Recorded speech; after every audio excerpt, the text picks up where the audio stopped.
Entonces, oblación era la idea central, reconocer que todo viene de Dios. Bien, el tercer sacrificio es la ofrenda de paz, era algo voluntario, era la mayor parte del cuerpo animal era sacrificado, era comido por el oferente junto a sus invitados, por eso es lo que significaba hacer la paz. El invitado ofrecía un banquete a otros, era especialmente era un momento donde se invitaba al levita, al pobre, aquellos que no tenían, entonces a través de la ofrenda de paz se podía tener comunión con los demás. Era la comunión gozosa con Dios que acompañaba la reconciliación con Dios mismo. O sea, era algo increíble lo que se vivía. Otra cosa que se hacía, por la cual se hacía este sacrificio de paz por un voto, y también era simplemente una ofrenda voluntaria en una expresión de amor a Dios, teniendo en cuenta que el sacrificio de paz de nosotros es Cristo. Cristo es nuestra paz. Bien, el cuarto sacrificio es el sacrificio por el pecado. Este es algo sumamente importante. Esta ofrenda era para expiar los pecados cometidos por ignorancia o por yerro o errar, como decimos muchas veces, incluso faltas como rehusar, incluso testificar eh, contra un criminal delante de un tribunal y haber jurado a la ligera. Había diferentes grados de los sacrificios de pecado según la categoría de la persona que lo ofrecía. Dios exige la misma santidad en todos los actos. No toda la misma, no, a ver, no todos tienen la misma luz y la misma responsabilidad. Asimismo, nosotros no podemos decir que somos menos responsables que aquellos que no conocen a Cristo. Nosotros, al conocer a Cristo, somos mucho más responsables. Por eso dice la Biblia que muchas veces no prestamos atención, que el juicio va a empezar por la casa, por la iglesia. ¿Por qué? Porque la iglesia tiene mayor grado de luz y responsabilidad que el resto del mundo. Obviamente todos vamos a pasar por el juicio. El sumo sacerdote o la congregación tenía que ofrecer un becerro, que era el animal más costoso del gobernante, un macho cabrío, una persona del pueblo, una cabrita, un corderito, y los pobres ofrecían pichones o tórtolas, eh, o también los que eran más pobres tenían que ofrecer media porción de harina. O sea, en otras palabras, el pecado debía ser confrontado de alguna u otra manera. Después viene el sacrificio por la culpa, donde se iba a ofrecer en caso de que se violaran los derechos de Dios o de un prójimo, como el descuido de diezmar, pecados referidos a la propiedad ajena y el robo. El ofensor que quería ser perdonado debía confesar en restitución al defraudado y debía añadir una quinta parte al defraudado o algún pariente de él. Tenía que entregar al sacerdote, se hacía cargo. Es decir, si le robaba 5, le devolvía 5 y tenía que agregar una quinta parte más. Este era en cuanto al sacrificio por la culpa o por diversas transgresiones. En cuanto, estos son los 5 sacrificios. El sistema de sacrificio, debemos hacer una evaluación de estos 5 sacrificios. No quitaban el pecado realmente, porque la sangre de los toros y de los machos cabríos no pueden quitar los pecados, como dice Hebreos 10:4. Solamente la sangre del Hijo de Dios nos iba a limpiar de todo mal. Sin embargo, todo esto se hacía porque los sacrificios tenían valor, porque era una promesa escrita por Dios mismo. Quiero que se entienda bien. Lo que ellos hacían, sacrificio, no quitaba el pecado, pero la promesa que Dios hacía, que si hacían eso ellos, iba a pasar tal cosa, eso tenía valor. Entonces, como Dios no es mentiroso, no puede contradecirse, es eso, pero en realidad los sacrificios no podían quitar ningún pecado. Tenían un valor simbólico hasta que Jesús realmente ofreciera el verdadero sacrificio. A poner su fe en Dios en su provisión, el creyente era considerado justo, así como nosotros somos justificados por fe. El sistema de sacrificio iba a preparar la mente de los hebreos para entender la idea de expiación y redención. Bien, el sacerdocio, vamos a ver rápidamente, el sacerdocio iba a ser puesto que Dios iba a, a- a querer que su nación, el pueblo de Israel, sea santa.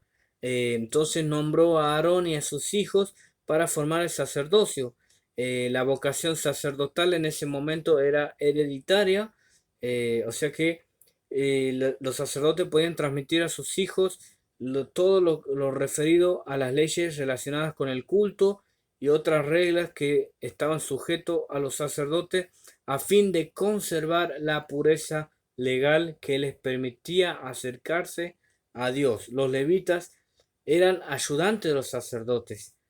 Sacerdotes, levitas, trabajaban en conjunto en el tabernáculo. Los levitas, por haber sido rescatados de la muerte la noche de la Pascua, los primogénitos de la familia hebrea, todos los pertenecían a Dios, pero los levitas habían tenido un celo espiritual cuando habían sido elegidos como sustituto de los hijos mayores de cada familia. Es decir, que cuando pasó la Pascua y como sustituto del pueblo de Israel iba a ser la tribu de Leví, aquella noche cuando en Egipto pasó el ángel destructor y mató a todos los primogénitos. Entonces aquí vamos a ver que Dios toma a Leví como ese sustituto del pueblo de Israel. Los levitas iban a asistir a los sacerdotes en sus deberes iban, perdón, a llevar y cuidar el tabernáculo. Era algo importante, la función de los levitas tenían un significado importante. Las funciones de los sacerdotes iban a ser, primero que nada, servir como mediador entre el pueblo y Dios. Así como ustedes y yo somos embajadores, representantes del reino de los cielos delante de la humanidad. El sacerdote debía interceder por el pueblo y expiar el pecado mediante el sacrificio y así reconciliar al pueblo con Dios. Otra función era consultar a Dios para saber cuál era su voluntad divina y también debían ser los intérpretes y maestros de la ley para enseñar al pueblo todos los estatutos de Jehová. Y finalmente, también ellos debían ministrar las cosas sagradas del tabernáculo. El sumo sacerdote iba a ser el más importante, era el único que entraba una vez al año al lugar santísimo, nadie más, el sumo sacerdote, así como nuestro sumo sacerdote, Señor Jesucristo, entró para tomar nuestro lugar y así poder cubrir el pecado de toda la humanidad para todo aquel que en él crea, ¿no? Obviamente, en el pectoral los sacerdotes iban a llevar los nombres de las tribus en representación de sus pecados. eh, Tenían permitido consultar a Jehová mediante dos piedritas, el Urim y el Turim, que iban a ser una especie de para descubrir la voluntad de Dios. Iba a ser como una especie de artefacto, por así decirlo, que iban a moverse de una manera especial em, para que Dios les afirme o le niegue acerca de algún asunto. Se le iba a presentar al pueblo una situación y los sacerdotes iban usando estas dos piedritas, el Urim y el Turim, para ver qué era lo que Dios quería, si sí o no. Era algo muy especial realmente. Gracias a Dios eso ya nosotros ya pasó. Era una cosa medio loca lo que pasaba con estas cosas que tenían, lo que tenía los sacerdotes, ¿no? Los sacerdotes debían casarse con una sola mujer que debía ser de carácter ejemplar. La mujer no debía contaminarse, los sacerdotes con costumbres paganas no debían tocar cosas inmundas. La santidad divina exige que quienes se acercan a Jehová estén en un estado habitual de pureza, que era incompatible con la vida común del resto del pueblo. Es decir, que no era cualquier cosa ser sacerdote, sino que debía llevar un estado habitual de pureza. Así como usted y yo, si queremos servir a Dios en lo posible en un tiempo donde cada vez es más fácil pecar, donde cada vez es más fácil dejar a Dios, aún así nosotros tenemos esa responsabilidad de mantener lo que más podamos nuestra pureza, acercarnos a Dios y Él nos va a mantener nos va a perdonar nuestras faltas. No debemos demorar en traer nuestros pecados delante de Dios. Las vestiduras iban a ser del mejor lino, y eran obra hermosa, que eran vestidos de dignidad que ellos iban a tener. En cuanto al sostén, los sacerdotes iban a recibir 48 ciudades que iban a ser dados a los levitas que iban a cuidar el tabernáculo, también iban a recibir los diezmos de todas las tribus.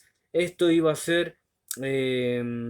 a ser el sostén de los sacerdotes. Aparte, la carne de algunos sacrificios que ellos debían traer también iba a ser parte del sostén. Es decir, que Dios iba a sostener a sus ministros. Así en la actualidad, aquel que acepta el desafío de ser un ministro de Dios, Dios se encarga de que nada le falte.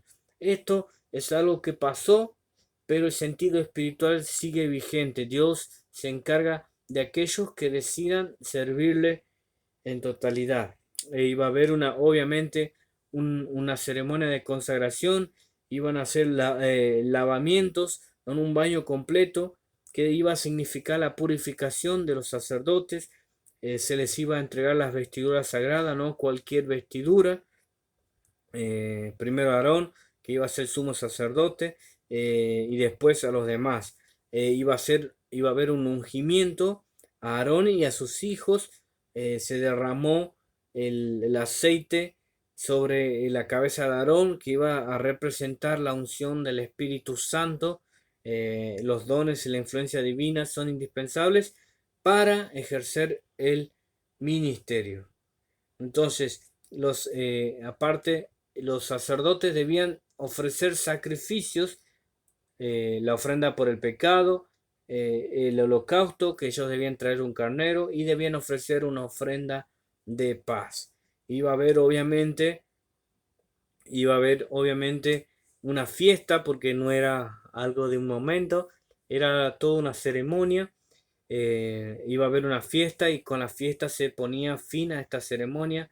Se encerraban un significado, obviamente, que habían entrado a una relación íntima con Dios, que la fuerza para cumplir los deberes, su oficio, era dada por Él, no que eran capaces, que ellos iban a servir en el altar, y que la fiesta obviamente era una acción de gracias. Era impresionante la ceremonia de la consagración de los sacerdotes. Duraba 7 días, miren, si no, era tremendo lo que vivían durante el periodo de los 7 días. Se iban a celebrar diferentes ritos de sacrificio que debían presentar ellos mismos, y de esta manera toda la congregación podía comprender cuán santo es Dios, y que fue Él mismo que quería instituir el orden sacerdotal. Dicho de otra manera, para hacer un resumen, Dios lo hace todo perfecto para que el servicio, el culto a Él sea perfecto.